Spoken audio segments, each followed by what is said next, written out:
What's up, my good people, and welcome back in to the Bully Ball Show on Sparks TV. I'm your host, Nino Sparks Don, aka the Mid-Range Bully.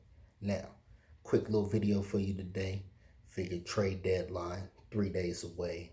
Why not one more video for the home team, my team, the Los Angeles Lakers. We still haven't made any moves. We still haven't done anything. But I got faith in Rob Pelinka. He's giving me every reason to have faith in him.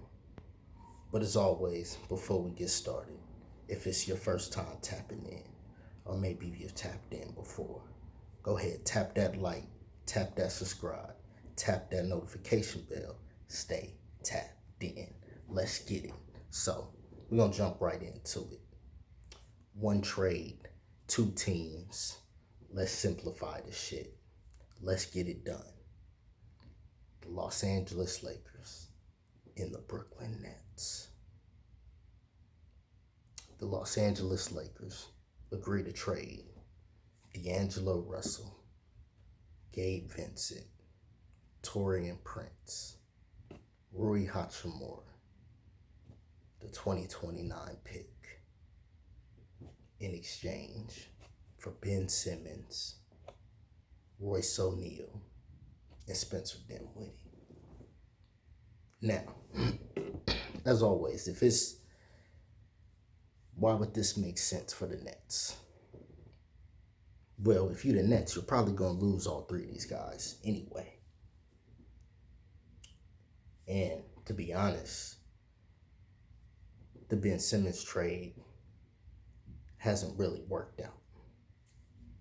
Now, can't completely blame Ben. He was hurt multiple times, but it just hasn't worked out. If you look at all you gave up, even if you look up what you gave for Kyrie, how far has it really gotten you anyway? But you still have a future to look forward to. Your future big three is Cam Thomas, Nick Claxton, and a future MVP or a guy that could be in the MVP running in Mikal Bridges. I look at him like that. One day, if he continues to take more steps, I think he's got to kind of step it up offensively to really get in that running, because it's the guys that's putting up numbers that's going to get in that running. Not that he doesn't put up numbers, but you seeing guys like Luka drop 70. You see him what Embiid did, drop 70. You see him what Shai Gilgeous does on a night-to-night basis. To get in that conversation, it's going to be different. But I think Mikal Bridges, the fact that he does play on both ends of the floor, he could end up, if he does take that next step, he can be like a Paul George almost. That's how I see, But that's a good future to look forward to. You just need to add the pieces around it. Now, does Ben Simmons, is he on that same timeline with the rest of you guys? I don't think he is. Now, the reason I didn't put Dorian Finney-Smith, which we're hearing a lot of speculation about Dorian Finney-Smith, but the reason I didn't put him in there is because it's already been reported that they turned down like 2 first-round picks for him. So that either shows you how they value him as a player or as a trade commodity. And I'm going to think that it's a trade asset that they value him as. And if they're turning down 2 first-round picks, which is crazy, I see Dorian Finney-Smith, really good player. He locks up. But I don't know. 2 first-round picks, that's kind of a stretch. But that's why I'm not in that position to make them decisions. This is what I do. I give it to you the real way. So, Royce O'Neal fills a lot of the voids as far as what the Lakers need. But as far as what the Nets would get in return, D'Angelo Russell, that's a guy that you're familiar with. That's a guy that became an all-star under you. Now, whether or not he was an alternate or however you want to look at it, he was still an all-star. All-star is an all-star. And he did develop in the Brooklyn Nets uniform. Once he went from there to the Lake, he did his thing. He developed, he grew into what he is now. The fact that he's playing well, can you put him into that system that you're already building on, and can he build with those guys?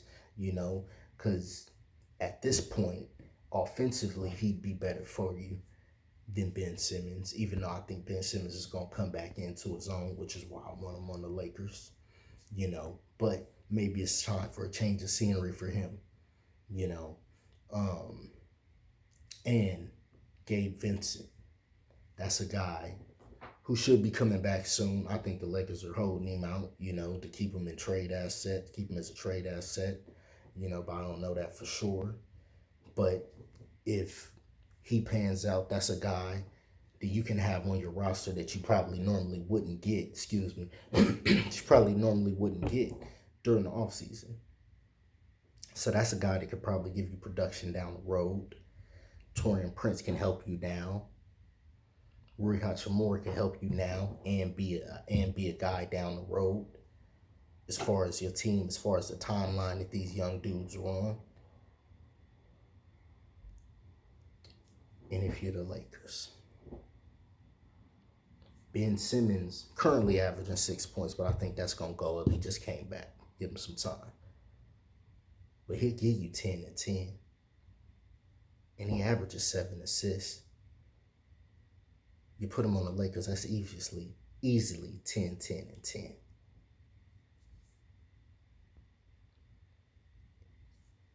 Spencer Dinwiddie, averaging 13 points a game, career 13 points a game.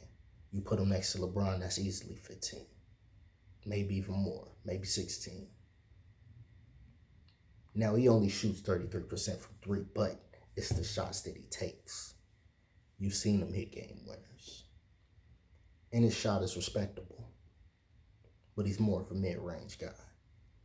But either way, that's between him and Ben Simmons, that's 23 points a night you can count on. That's a dub a night you can count on, for sure.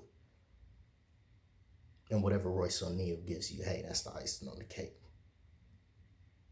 But that's all I got for free. Y'all let me know what y'all think in the comments.